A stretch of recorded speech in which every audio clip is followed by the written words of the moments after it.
New Year's Eve, Brandon, my boyfriend of 3 years, invited me home to meet his parents. At dinner, he drugged my wine.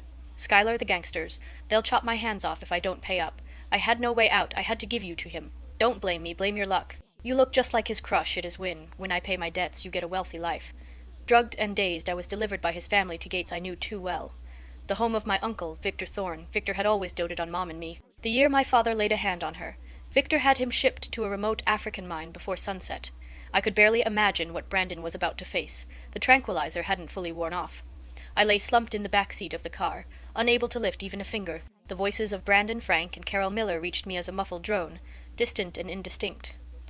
Brandon and I had been together since college, straight through graduation.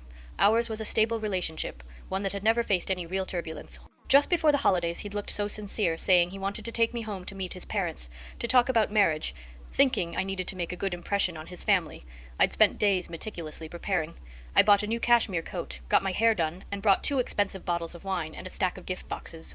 But after just half a glass of water Carol poured for me, my vision started to blur. "Skylar, don't blame me," Brandon said, his face a mask of feigned grievance. I was truly backed into a corner with no way out. 5 million, how was I supposed to pay that back? They'll really chop off my hands. I wanted to curse him, but my tongue wouldn't obey, only choked, incoherent sounds escaped my throat.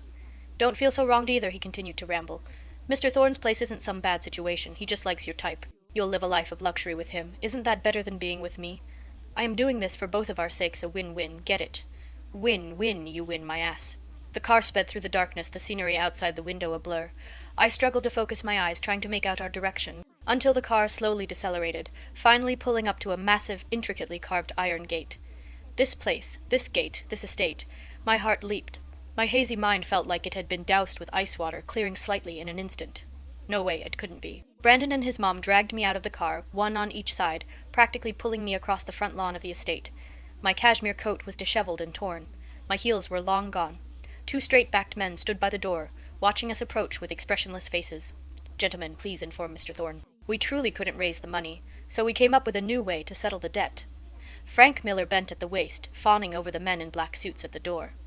"We've brought Mr. Thorne a New Year's gift. He is definitely going to like it." One of the men shined a flashlight beam across my face. The light stung my eyes, making me squint. "Her," his voice was flat. "Yes, exactly, my son's girlfriend."